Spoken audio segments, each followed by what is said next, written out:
Sí, ya estamos junto a nuestra invitada, ustedes también la pueden ver en cámara, estamos junto a Antonia Torres, Seremi de las Culturas, las Artes y el Patrimonio. Antonia, te damos las gracias por estar junto a nosotros esta mañana. Bienvenida, ¿cómo estás?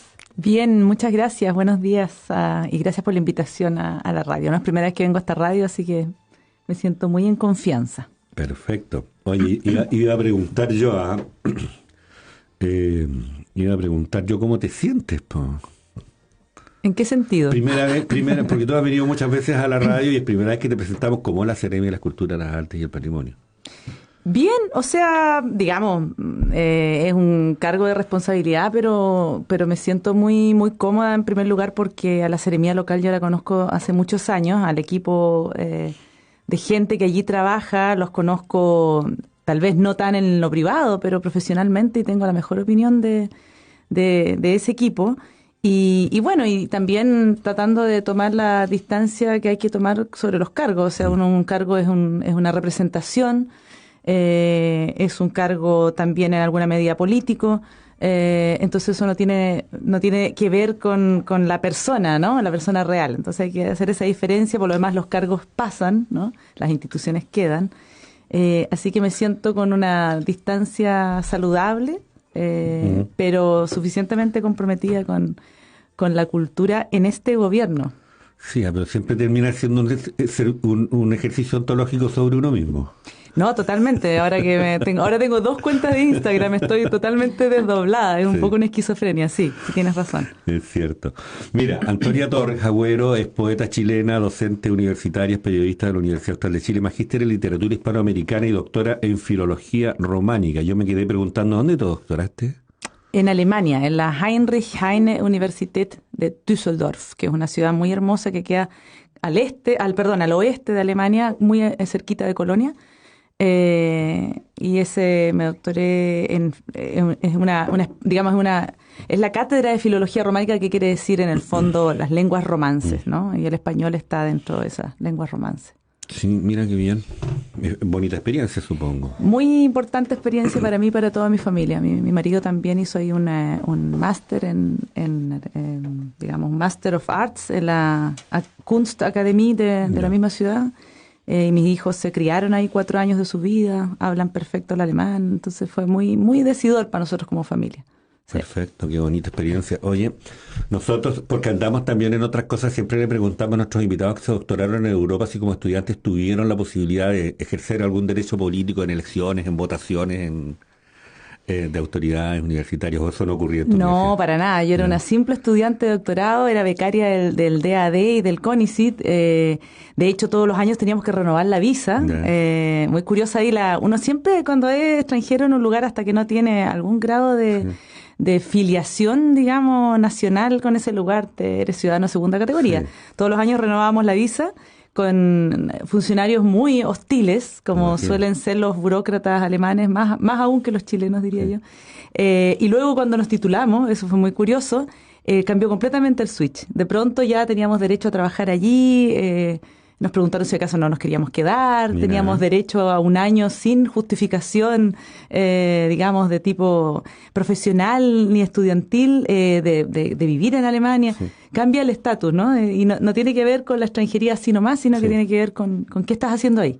Sí, pero claro, yo no lo preguntaba en el contexto de la República Alemana, sino a propósito que nosotros aquí en la Universidad Austral de Chile ya empezamos a discutir una reforma estatutaria, parece, entonces me lo preguntaba en el contexto de la gobernanza universitaria.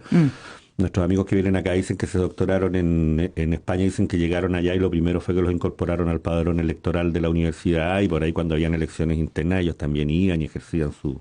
No era mi caso. ¿No era tu caso? No, es una institución bien jerárquica. O sea, es una institución casi militar en algún sentido de la academia alemana, ¿no? O sea, O sea, te fuiste a hacer el servicio militar más que doctorar. Exactamente. Lo que por lo demás lo vuelve a uno muy inocente. Sí, yo empecé el doctorado con 32 años y ya era una mujer que tenía 2 hijos y trabajaba, pero volver a estudiar el doctorado me volvió a alguien muy nuevo, muy joven nuevamente. Como volver al liceo. Sí, exactamente. En un régimen así de vertical, mira. Sí. Interesante. Antonia Torres, mira, nosotros además hemos estado durante estas últimas 2 semanas, bueno, primero anunciamos la nominación del gabinete del gabinete regional, sí, como una buena noticia para la región, caras nuevas, caras jóvenes, gente que tradicionalmente no habíamos visto en esta línea de la administración regional. Pero además insistimos también como una buena noticia destacar las autoridades WASH. Nuestros regalores durante varias semanas fueron Maite Castro, Seremi de la Ciencia, Víctor Godoy, nuestro colega, por supuesto, cierto, que estuvo tantas veces aquí con nosotros. Cierto. Yo le digo a los chicos aquí que son periodistas que no se preocupen, que pueden llegar lejos. O no muy lejos, porque o no muy lejos, acá. Pero bueno, es una metáfora. Sí. Y claro, por supuesto, después se sumó Francisca Corbalán en la Seremi de la Mujer, pero también está Antonia Torres. Para nosotros sigue siendo una Seremi WASH, digamos. Y cuéntanos de ese tránsito.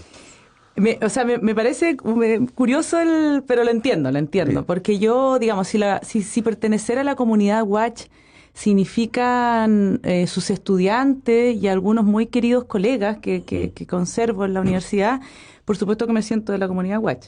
Pero la verdad es que yo trabajé en la planta académica de la Universidad Austral 2 años apenas, y sin embargo llevo trabajando como 10, como adjunta, digamos, como externa, ¿no? Esta figura que tienen...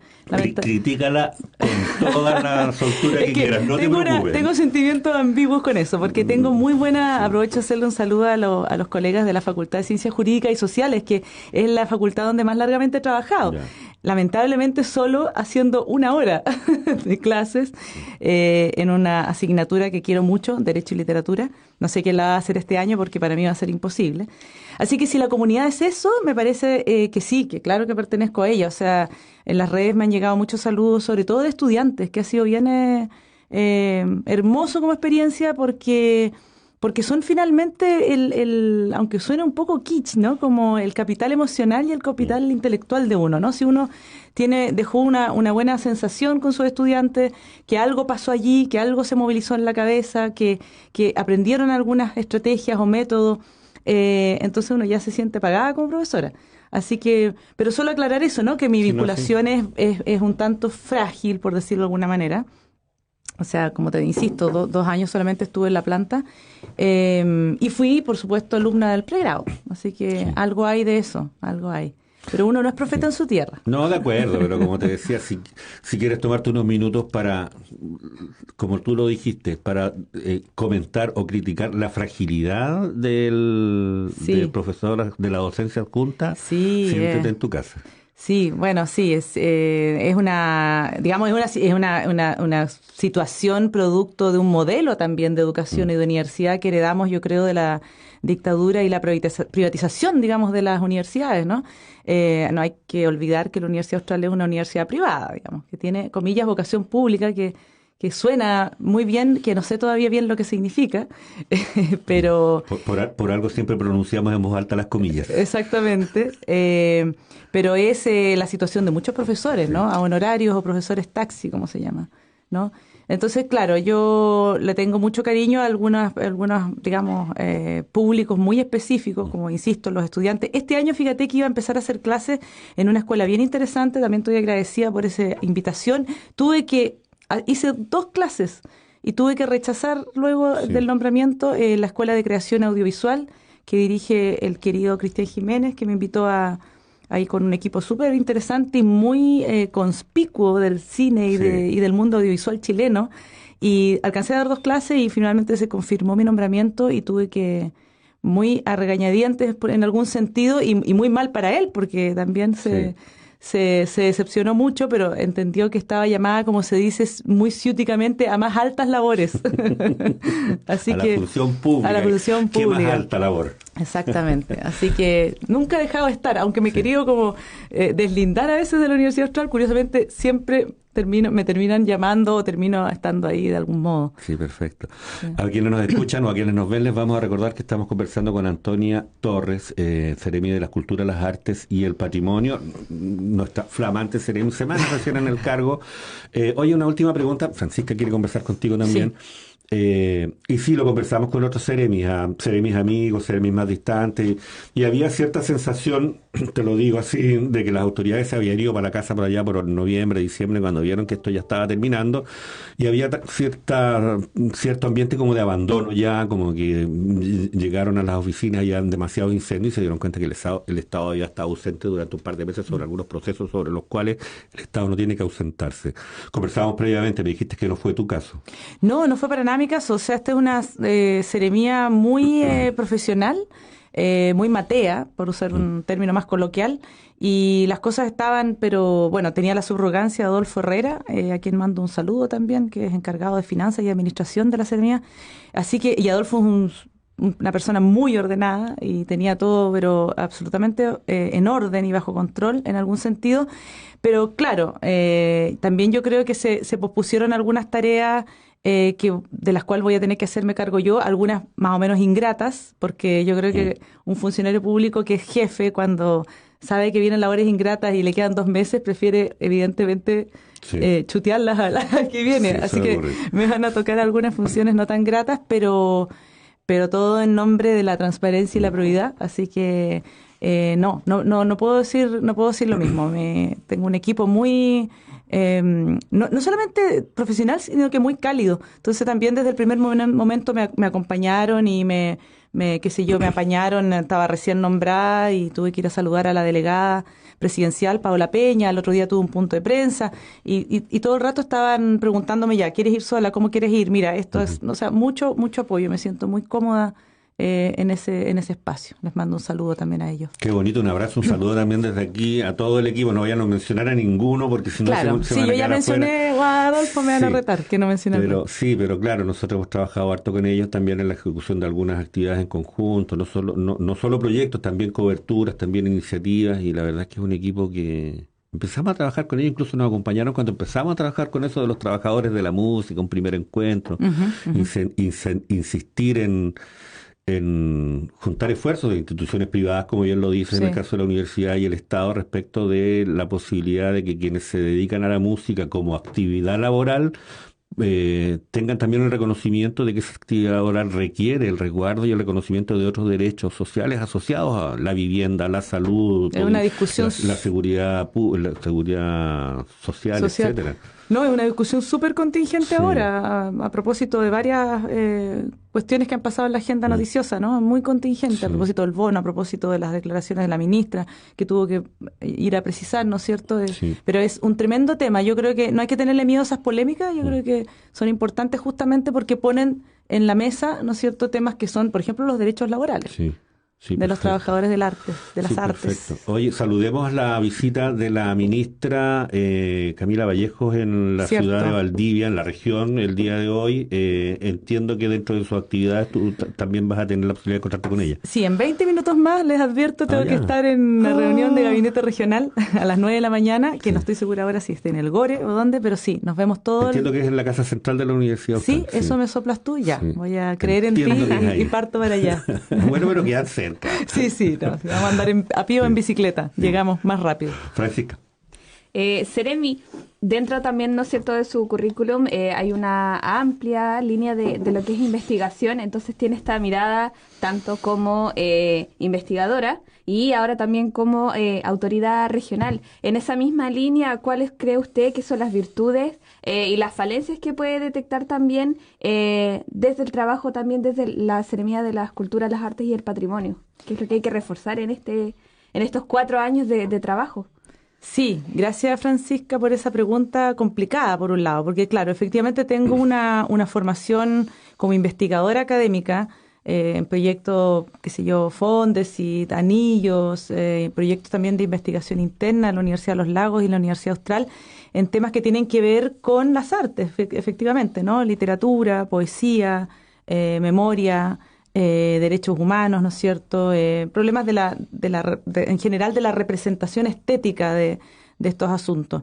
Y eso, por un lado, me hace como comprender muy bien algunos de los intereses de los artistas locales, porque yo creo, perdón, y esto que es una nota al pie de página tal vez, yo creo que la obra de arte y la investigación, digamos, la creación artística es una forma de investigación intelectual, de eso estoy convencida. O sea, no necesita uno tener un doctorado ni un magíster, ¿no es cierto?, para hacer investigación cuando está construyendo una obra de arte. Entonces los artistas locales, por cierto, y los artistas regionales, nuestros artistas y nuestros creadores, son investigadores de temas. Cuando ¿no es cierto?, se reúne un periodista y se reúne, qué sé yo, un artista visual y se reúne un escritor y dicen vamos a hacer un registro, por ejemplo, de los lugares de memoria de esta ciudad, ¿no? Donde hubo presos políticos, donde se torturó, donde fueron detenidos, vamos a recoger esos testimonios. Y se produce un libro, una edición del libro. Ahí hay una investigación que es artística, pero que tiene efectos sociales e históricos. Es un documento histórico. Es como dice, aquí voy a mencionar a otro miembro de mi equipo, Helen Urra, es estar documentando la memoria artística, pero a la vez documentando la historia de un espacio. Entonces, claro, yo creo que tengo una cierta sensibilidad para comprender que esos procesos se producen también en la creación de obra, y eso me da mucho gusto, porque creo que va a haber una cercanía. Lo que me parece es tal vez preocupante, y eso tiene que ver con una lógica que tal vez habla de que el formato de los fondos concursables de cultura están entrando en una especie de crisis o de final de su modelo, es el asistencialismo que supone eso, ¿no? Es decir, que los artistas sientan que más que tener capacidades instaladas y tener, digamos, motivaciones o intereses propios que puedan desarrollar con o sin los fondos de cultura, más bien se orientan sus proyectos a temas que están de moda o a asuntos que suenan bien, qué sé yo, y con un formato que a veces es muy rígido, yo lo reconozco, yo misma he sido beneficiaria de varios fondos de cultura, Fondar y Fondo del Libro, entonces uno a veces como que se pone ese traje, ¿no es cierto?, a la medida, y no siempre está haciendo lo que quiere hacer, porque ese es el formulario, porque eso es lo que se mide, porque esa es la pauta de cotejo, ¿no es cierto?, para la evaluación. Entonces, yo creo que, bueno, eso yo creo que tengo la sensación de que está cambiando, que hay una especie de giro, y yo creo que los fondos van a seguir existiendo, ciertamente, es muy importante, se entregan varios millones de pesos, ¿no es cierto? Temo equivocarme, pero son como 100 millones de pesos, creo, regionales. Espero que no me rete mi periodista, Delicia Jaramillo. Pero eso no va a terminar, ¿no es cierto? Más bien lo que digo y lo que pienso es que los formatos de postulación y de creación de obras asistidas por los recursos del Estado va a tener que cambiar. Y que yo creo que hay que confiar más digamos, en la creatividad del artista y en los intereses del artista que en el modelo del Estado que baja de arriba hacia abajo, que es muy paternalista y muy autoritario en algún sentido, muy jerárquico, muy soberbio, ¿no? El Estado es el que sabe, por lo tanto, yo creo que eso va a cambiar y sobre todo espero que sí sea en este gobierno. Sí, pero además siempre como que convierte al postulante en un sujeto de sospecha. Uno anda como ahí, desde la postulación hasta la rendición, siempre como un sospechoso de algo. Sí, como de que a ver si le apuntó también, ¿no? Sí, a la política, a la línea, si califica, si no califica. Y que si se te perdió una boleta. Bueno, sí, es que esos son otros asuntos. Ahí voy a ir en defensa de mi administración. No, porque... sí, de acuerdo, pero eso de sentirse sospechoso es súper incómodo. Sí, ¿Te ha pasado? No, por supuesto. Lo que pasa es que yo soy bien ordenada y todavía no me ha pasado nada grave en ese sentido. Pero claro, es que lo que pasa es que con los dineros del Estado no se juega, entonces es delicado, un tema delicado. Y tenemos al público, a la gente, tenemos a la Contraloría, es muy importante eso. Sí. Sí, importante eso que destacas, que finalmente los postulantes a los concursos, finalmente uno se va como especializando, capacitando en relleno de formularios, porque claro, se busca responder más a la necesidad de adquirir estos fondos que más a la línea de investigación en sí. Exactamente, porque es un segmento de la producción y de los trabajadores, digamos, del país muy precarizado. Por eso, también tiene que ver con eso. Yo no los culpo, o sea, yo misma, digamos, he vivido muchas veces de fondos, ¿no? Entonces, lo entiendo completamente. Pero tienes razón, lo que tú estás diciendo. Entonces, nos convertimos expertos en llenar y formular muy eficazmente formularios burocráticos, digamos, en lugar de estar pensando en qué me interesa, qué quiero hacer, qué necesito, incluso más. Un artista tiene que pensar, ¿qué necesito hacer? ¿no? Porque el artista es una antena maravillosa, digamos, de sensibilidades que no todo el resto de los ciudadanos de a pie entiende o comprende. Entonces es muy importante reparar en eso, ¿no? Como que ese impulso que tiene que sistematizarse, que tiene que ordenarse y formularse en una suerte de proyecto, pero es más importante que saber definir cuáles son los objetivos generales y los específicos, ¿no? Claro, no delimitar tanto un poco las líneas de investigación, que muchas veces uno también dice, esto no se ha investigado, o también hay poca materia al respecto, porque, claro, está esta misma línea, ¿no?, de seguir el formulario. Exacto. Más que... Y ojo, que han sido los propios gremios, los propios artistas los que han ido abriendo brecha en ese sentido, porque ahora hay líneas, por ejemplo, de apoyo que son muy específicas y muy distintas, porque son los mismos artistas las que las han puesto en la mesa en las instancias políticas de representación, llámese sindicatos, gremios, ¿no es cierto? Los han puesto ellos, digamos, y ellas. Ahí mismo también hacer la consulta, ¿no? En términos de parte como vocería también de gobierno, ¿no? Cuando empezó el gobierno del presidente Gabriel Boric, se indicó que este iba a ser un gobierno que escuchaba a la gente, ¿no? Y esa misma necesidad se siente mucho en lo que es las artes, la cultura, el patrimonio, porque se siente esa necesidad de que las culturas en Chile son dejadas de lado. ¿Cómo entonces se recoge también esta necesidad por parte de los mismos trabajadores de esta área para este trabajo que también se viene? O sea, ahí tocaste un tema súper importante y muy sensible para este gobierno. O sea, yo creo que parte del triunfo del presidente Gabriel Boric, el triunfo electoral, recoge, digamos, la votación y la sensibilidad del mundo de las artes y la cultura. Eso este gobierno no se puede hacer el leso, ni los lesos, ni las lesas con eso. No nos podemos hacer los lesos con eso. Entonces, porque es efectivamente un gobierno que viene del progresismo y de las sensibilidades que son muy heterogéneas, ¿no? O sea, recoge ese sentir que la identidad nacional, que el proyecto, digamos, de la nación-estado es bastante más heterogéneo y fragmentado y diverso que lo que se había venido pensando hasta ahora. Entonces ahí hay un giro y en ese sentido este gobierno tiene que asumir que corrió un límite del cual se tiene que hacer cargo.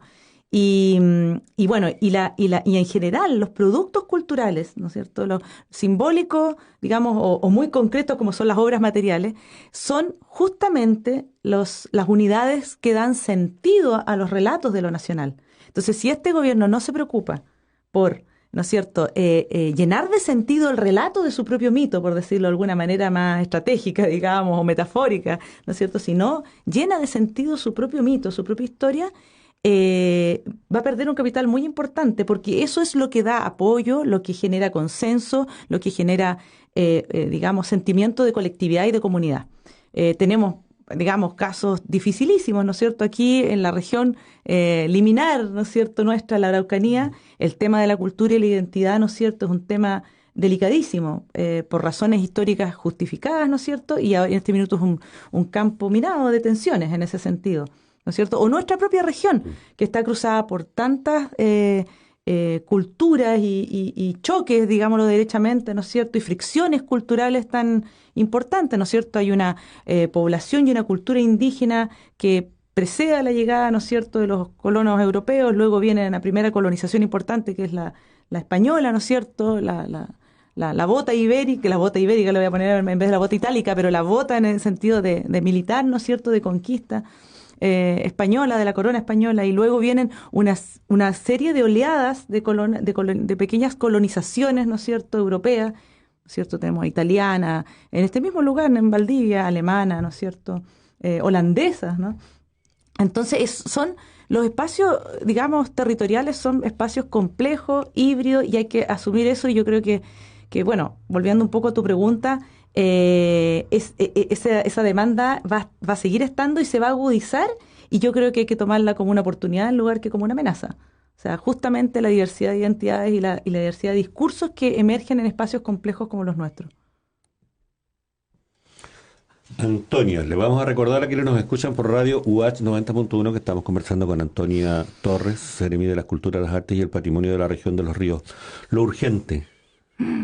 Ay, Lo urgente, Lo urgente. es... Llegas a la oficina y hay 20 cosas, me dicen que te están esperando los colegas, que te cuentan cómo funciona esto, pero ahí están las urgencias de la región. Hay mucha urgencia. Una urgencia que no sé si es de la región, sino que yo creo que es de todas las seremías regionales, cómo vamos a bajar, ¿no es cierto? Y por favor no me preguntes sobre eso porque no lo tenemos tan claro. Pero, por ejemplo, el anuncio que acaba de hacer el Ministerio, y a través de, digamos, del Ministerio lo hizo el presidente, de la entrega de estos bonos a los trabajadores de las culturas y las artes, que a mí me parece que es una medida, digamos, muy significativa y emblemática porque viene también de los gremios de los trabajadores de la cultura y las artes. Esto es una demanda que hace 2 años vienen pidiendo, ¿no es cierto?, vienen invocando los trabajadores de las artes. Entonces, es bien interesante y significativo que se produzca ahora en este gobierno. Ahora, ¿cómo eso se va a implementar? ¿Cómo se va? Que es inminente, ¿no? No me atrevo ya a decir si vamos a alcanzar a hacer en mayo, digamos, la recepción total de esos proyectos, porque son prácticamente proyectos o postulaciones, no son proyectos, son postulaciones, perdón, me corrijo, porque eso también supone un trabajo de administración durísimo que está, digamos, que viene a sobrecargar al equipo que ya está con mucho trabajo. Tengo que recordar que hay muchos funcionarios que están gozando, digamos, de su derecho de no presencialidad, lo que también resienten nuestros equipos que están presencialmente en la seremía. Entonces, eso es urgente y también es urgente cómo lo vamos a administrar, cómo lo vamos a bajar, cómo lo vamos a ¿no es cierto?, implementar finalmente. Eso me parece una urgencia, pero de primer orden. Sí. Y luego también el trabajo articulado, que me parece que va a ser muy hermoso, que es algo particular desde el gobierno y que nos diferencia, yo creo, de otros gobiernos anteriores, digamos, sobre todo de los gobiernos de derecha, estoy pensando, que no quiere trabajar como en compartimentos estancos, ¿no? O sea, nosotros, por ejemplo, ahora una de las medidas del gobierno de Boric que anunció es la ampliación de los proyectos Cercotec y Corfo, en donde nos vamos, ¿no es cierto?, como a tener que articular y a trabajar en conjunto con esos proyectos que eran tradicionalmente en modo Cercotec y en modo, o sea, en ese sentido con la Seremi de Economía, ¿no? Vamos a tener que trabajar juntos para que se amplíen esos beneficios y esos recursos, pero de manera consensuada. Sí. O sea, industrias culturales, te fijas, agentes culturales. Es otra lógica la que vamos a tener que dialogar, pero que a mí me parece importante porque no se puede trabajar, digamos, la idea de un gabinete, no puede ser separado. Nosotros tenemos que relacionarnos. Sí, tanto en su dimensión de Seremi de Economía y Seremi de Cultura comparten las dos una dimensión de fomento productivo, que es, entiendo, donde se encuentran. Exactamente, fomento productivo. Urgente, esa es digamos. Ya era hora ya. Sí, o sea, eso me parece urgente y un desafío. Espero estar a la altura, espero que mi equipo me apañe, pero yo creo que hay harto entusiasmo en los Seremis nuevos y ahí también, por ejemplo, con desarrollo social también nos tenemos que vincular. Con, qué sé yo, con obras públicas, hay que también, o sea, está todo bastante relacionado. Dificulto que haya alguna seremía con la que no tengamos directamente que ver. Nosotros hicimos un trabajo en el contexto del estallido social con los músicos y las músicas, decimos así, a propósito de la necesidad también de que la escena musical sea un espacio protegido de violencia de género. Mira, la situación que nos comentaban las protagonistas de la música que habían vivido en periodos 70, 80, 90, eran pero dramáticas a propósito de acoso, violencia sexual, etcétera. Sí, estaba pensando en la Seremi de la mujer, ¿cómo se llama? Cernameg. Equidad de género. Equidad de género. Sí. Francisca Corbalán. Bueno, ahí hay una... Estaba pensando que ahí hay un mundo donde se encuentra la Seremi de Cultura con la Seremi de la mujer, pero enorme. Sí, yo tuve la suerte de conocer a Francisca Corbalán siendo ella alumna mía de taller literario, entonces muy bonito como las cosas que te unen de repente a otras. Sí. Y entonces yo creo que hay muchas afinidades, ¿no? O sea, ella ahora es la Seremi de la mujer y equidad de género, pero es una mujer sensible al mundo de las artes y la creación, ¿te fijas? Sí. Eso es bien virtuoso, hay que aprovecharlo. Sí, la Seremi Antonia Torres, Seremi de la Cultura, las Artes y el Patrimonio de la Región de los Ríos, que nos acompaña, tiene un compromiso ya dentro de algunos minutos con autoridades nacionales que nos visita. Vamos a reiterar el saludo a la ministra Camila Vallejos, que se encuentra en la región. Entiendo que va a realizar una agenda bastante intensa durante el día, así que no queremos distraerte más. Mira, para despedirnos, un comentario, sí. Uno siempre hace como un comentario, pero siempre está como haciendo una pregunta. A propósito de la línea editorial que tiene la radio respecto del apoyo, el fomento, la complicidad con los creadores musicales locales. A nosotros siempre decimos que la sociedad le da permiso a los periodistas para decir algunas cosas acerca de ella, le da permiso a los sociólogos, le da permiso a los antropólogos, a todo el mundo le da determinadas autorizaciones para decir ciertas cosas. Licencias. Pero el único que tiene derecho a decirlo todo es el músico, y generalmente suelen hacerlo magistralmente en una composición que dura 2 o 3 minutos.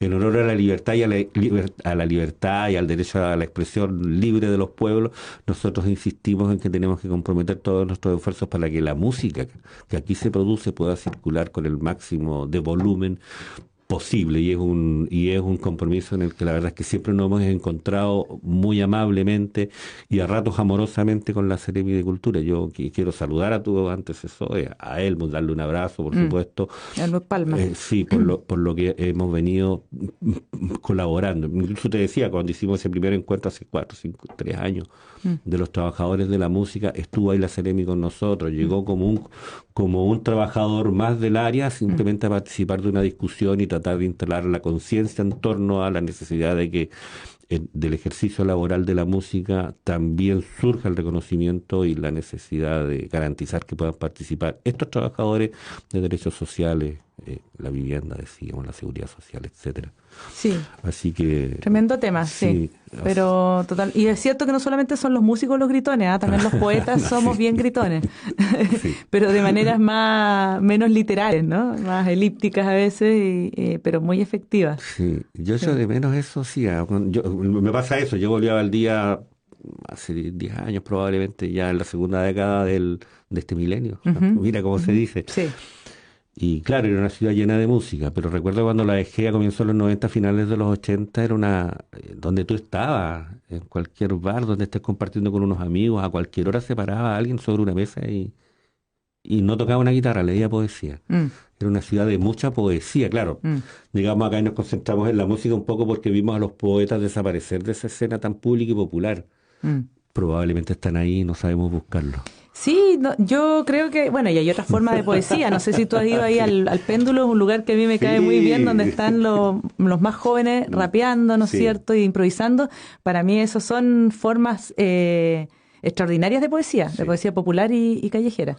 Sí, así que no te creas, no han desaparecido los poetas. No, y de hecho han estado aquí semanas completas, ¿cómo dicen? Batallando, dicen. Sí, vienen aquí a este exacto. estudio, se juntan, bueno, antes de la pandemia se solían juntar 10, 12, sí. Yo me quedo a veces buen rato escuchándolos. Tiene otros caminos, pero claro, unos de otros siglos, uno echa de menos esa palabra que cruza el salón y llama la atención de todos y que nos dispara verdades, a veces por la espalda, pero generalmente por el pecho. Sí. Sí, qué bonito habla el periodista acá, el más poeta. No, estoy tratando de impresionarte. Sí, no, lo lograste. Antonia Torres, tienes que salir corriendo. Sí. Muchas gracias por visitarnos. Esperamos que esta siga siendo la casa de la Seremi de la Cultura, las Artes y el Patrimonio, representada por su Seremi en esta conversación, pero también en otras por sus funcionarios. Así que, por favor, no dejes de visitarnos. No, muchas gracias por la invitación. Siempre me he sentido muy a gusto acá, invitada por ti, por la gente de la radio. Gracias, Francisca, ¿no es cierto? Sí. Por la pregunta y por la hospitalidad. Muchas gracias. Gracias. Vamos a una pausa. Buenos días.